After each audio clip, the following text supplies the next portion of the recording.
Kylie besties, welcome back to my channel. I hope you're well. Today we're gonna be brainstorming some characters. If y'all don't know, characters are literally my favorite thing about writing. Book doesn't have characters, good characters, characters that you love. There is no point to write the book. So I'm gonna be brainstorming in today's video and also doing a little bit of plot development as well. My little project called Project Fall. It is inspired by Doing Time by Lana Del Rey. It's a song. Listen to it, you can get the vibes. And yeah, I did not think I would be writing a cyberpunk. Y'all, I've written historical fiction, I've written romance, I've written high fantasy.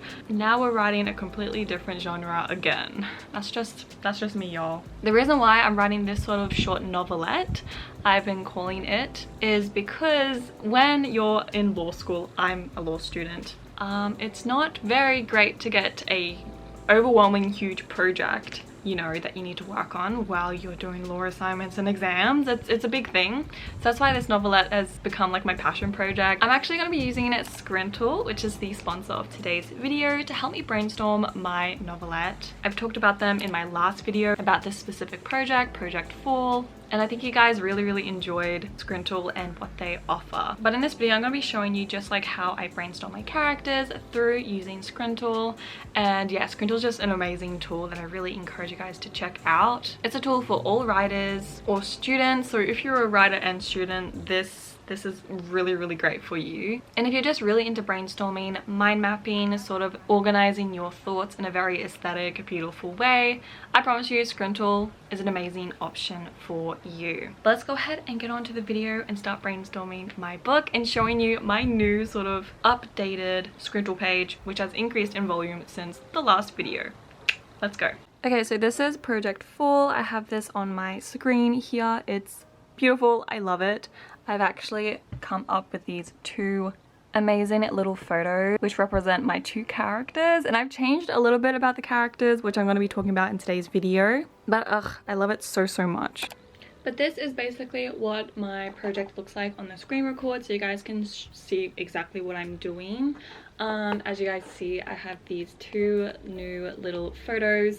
I love this page so much. It's where I can just like go ham on my brainstorming, and it's always so fun.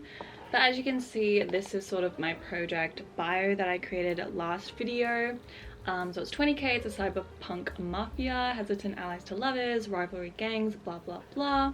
And the sentence summary is: two high school members of rivalry gangs work together to overthrow each other's. And yeah, I'm so excited. And yeah, let's get into brainstorming the characters before I ramble on too much about my obsession with my little homepage. Okay, so this character over here, I'm actually gonna probably create new little text so I can actually name my characters, but I have come up with character names. This is Ria, and I'm gonna make it probably small, like so, and I think I might change the color to that one. I think that looks really cool. So that's Ria. And then I'm really excited to name this character too. I think the guy's name, I really wanted to be Luck. I've always wanted to name one of my characters Luck, but I think Luck is just such a weird, like, sci-fi type name.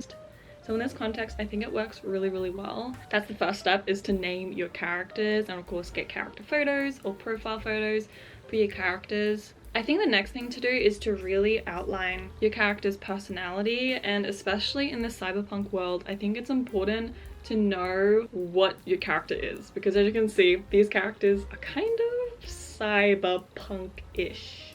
They're a bit punky. So I think I actually might make new sort of boards for these characters. So I'm going to be going over here and add another card again. Maybe I'll make a full-on board just so I can actually see the characters in both of their entities and how they relate to each other. Maybe naming this board characters. I'm just going to set up this board a little bit so we can actually start filling this stuff in. I'm going to show you what I do to do that. I usually just use text to say just like Ria. I put it in capitals, and then I just like to copy and paste. It's just like so much easier. And then I'm gonna be Luck. I don't want them to have last names because like they're kind of like, you know, part of the mafia, and they keep their identities pretty secret, so these aren't probably their real names. which is kind of cool. Okay, I'm gonna be creating these boards. I think they're really, really great to kind of just organize your thoughts. So first thing, of course, is a character bio that I think is really important. This can include like name, age. I think I want to get into some of the world building, which will inevitably come through brainstorming the characters. So of course it's Ria. I want it to be maybe like a little bit older, like maybe 24 around. And then I think I want Luck to be a little bit younger. She's gonna be Demi Cyber, back left arm. Her role is an assassin. So cool. This also, like, this is very much inspired by like a couple different things. So of course inspired by Arcane, it's of course inspired by Cyberpunk, the show, and of course it's actually kind of inspired by Spy X Family, which I haven't really watched, to be honest, but you know how, like, you know, they're kind of, you know, there's these two couples, or kind of like Mr. and Mrs. Smith vibes, you know what I mean? Like that sort of, like, these are two rivalry people, but they're kind of together and work together. Like that's the sort of vibe I want. And I think I want that to be like an Undercity or something, just because that's the way the world goes. And I don't want to like brainstorm too much because I just want to have fun with this book. So yes, I'm kind of very much taking inspiration from Arcane and all those sort of cyberpunk stories where there is a sort of like Undercity. Maybe I can make it an Upper City. Let's be original. I'm gonna go ahead and actually make one, copy and paste, which is super easy. So this is Luck's name. I want him to be maybe 21 instead. I don't think I want him to be a cyber at all, which I think is interesting. I think he just uses some gadgets. Because if you guys don't know the role of Luck, he's actually I just spelled assassin wrong. Oopsies. He is a thief, which I love. I love writing thieves. I don't know why. If you guys don't know, my other project BB, is very much thief. Like the character is literally Robin Hood. And like this is so exciting. Status, I think it's kind of like more like lives. But ooh, see, this is exactly where your ideas start to jump. I'm just so excited if you guys can't tell, but I really want him to actually like be in the upper city but grew up in the lower city, which is like where the normal people. This is gonna be Astro Boys. Astro Boy, dude, all of these like all of these movies I loved when I was younger is like coming back to me, and I'm just so obsessed with like this sort of sci-fi vibe, and I'm very excited to just see where these characters go. And now let's get into more in depth of their backstory, because I think their backstory of course will inevitably determine who they are now and how they came to be. Of course there is brainstorming that needs to be done about the rivalry gangs, which I think is most important in terms of backstory, because I like to do this thing called backstory, present story, future story, where you ask questions about your characters, yeah, before they actually came to be, what they're doing now, and then what they will be doing. And that's kind of like the story that you're writing, if that makes sense. So I'm gonna be making a column, which I think is really, really helpful. I'm just gonna shuffle this around. This is why I love scrintal, is that you can just shuffle things around to make it just suit you better. I'm gonna be cutting and pasting that for Luck. Oh, dude, this is so exciting. So I'm gonna go ahead and do some brainstorming while you guys could just chill and watch me. But I'm just so excited to just really think about things. And yeah, I'll eventually talk through my ideas and let you guys know. Yeah, I'm just so excited to see what I come up with. So let's go ahead and brainstorm a little bit. Hey besties, so voiceover Anna here. I just wanted to kind of share some tips, basically just the one tip that I have for developing characters that a lot of writers, especially younger writers, kind of miss. I think in particular, main characters simply need agency. So thinking about why your character is doing what they're doing. So since in my book there's two characters in the mafia, I'm trying to figure out like why, like what made them involved in that. Like, was it out of desperation? Did they have a choice? Do they have reasons? Sort of, yeah, what is in their heart? What is their agency? because characters are kind of put where you put them in the book at the start of the book. But the most important part, especially as I'm going through my sort of story of backstory, present story, future story, think about where your characters are, what led them to that, why are they continuing to do that, and why will they change. Always make sure your characters change. They need some sort of agency. Never write stationary characters because they're just boring. So that's kind of what I've been thinking about, especially developing all my characters, and especially these two characters who are in such a crazy, amazing world that, you need to be watching yourself, like as a person, a part of this society. So make sure your characters basically have agency, and always ask why. I think that's really important. That's why I think this is very helpful, talking about the future story and as well as the backstory. So just wanted to share that.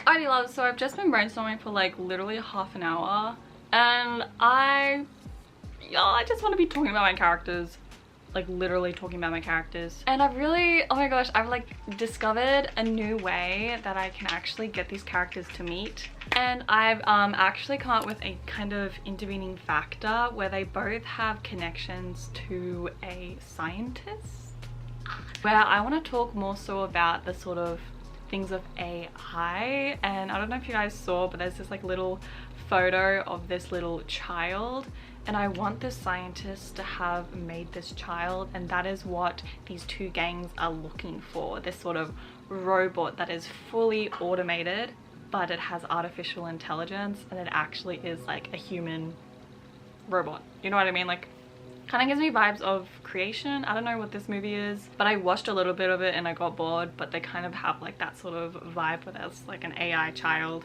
that's like a robot, sort of thing.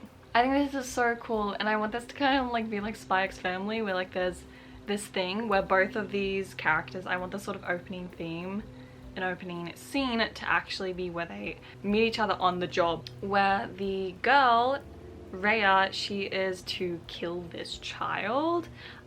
It's kind of unknown like what this child is, what's she for. Like, people see it as like a threat, other people see it as a weapon. For example, Lux sort of gang want to use it as a weapon. The other people who is a part of Rhea, maybe Rhea is actually a good, I don't know, but I still want that sort of overthrow vibe where they kind of work together to overthrow, but like maybe she needs to just investigate, and she's the best person for the job. Anyways, they end up meeting on that sort of time at the start where they both get leads, and they basically end up meeting. And then when they see what they are to kill or what they are to steal, it's a literal child. It's a child, and they don't know what to do with it. I think that's just such an interesting thing, and how that connects to Luck and how that connects to Rhea, because as backstories to both of them, Luck, his father actually is the scientist, and he's come to the upper city to actually look for his father. Rhea actually grew up like on the streets, and she became like a prostitute, and she ends up basically getting nearly killed in the alleyway because of a client, which is actually really depressing. And that's a really big theme to go into with her backstory and like how she views men, which I adore those sorts of interesting, like, of course it's terrible like what happened to her, but I'm just like really interested to see like how her reactions and how her interactions with other sort of things go and actually play within her life and her future.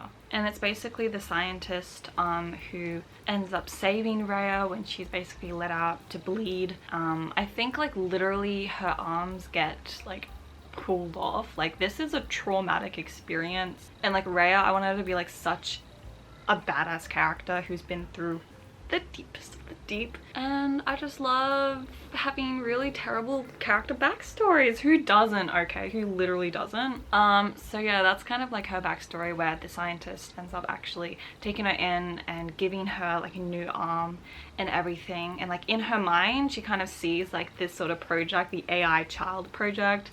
I wanted to kind of look like an angel. I couldn't find a photo that looks like it, but she's kind of like a white, beautiful child as an AI, because that also goes into lots of different things. But anyways, as Rhea is getting like amputated and kind of like worked on, she kind of ends up seeing this sort of project in the corner, and that's what triggers her when she sees it again in the book. we getting it.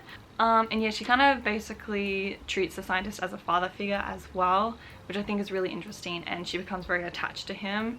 But it isn't long until he ends up like just leaving, and she doesn't know what happened to him, but she has to fend for herself, and that's when she ends up finding the gang that she's now a part of. I'm still really brainstorming like why they joined the gang and their sort of convictions about that, and especially luck and what made him actually steal as his skill. I think that's definitely something I need to brainstorm more, but I really like the idea of, yeah, the angel AI child that is like changing the whole thing, if that makes sense. And maybe that's also the reason why the dad scientist ends up going to the upper city, because he can't do those sorts of experiments down in the normal human city and stuff like that. And I also think it's really interesting that like basically everyone up there I kind of like need, they're either like amputated or maybe like the, yeah, sorry, my brain's going like that, but maybe the air quality is something like really bad or something, or like just something about it, and people are basically deteriorating and they need, you know. And anyways, sort of like interesting thoughts, but I think I rambled a lot in this video. I just like truly want to keep brainstorming and continue, yeah, kind of just seeing where my characters go. I think the next part is just to kind of understand their personality, but of course, again, I think it was really helpful being able to see how their backstory can influence them, how they both meet, and of course the actual plot. I think it's such a slay to just being able to, yeah, see how the characters can influence the story, and how brainstorming characters is literally just brainstorming plot, which is insane to me. Of course, if you guys want to check out Scrintal, you saw how much fun I had brainstorming on their web app, and I truly do encourage you guys to check them out. Scrintal is an amazing sort of online brainstorming web app that allows you to bring different ideas together in creating boards and different mind maps. You can import photos, videos, links, text bubbles, everything like that in order to really brainstorm your book. And something that I love about Scrintal is the fact that you can have everything right there.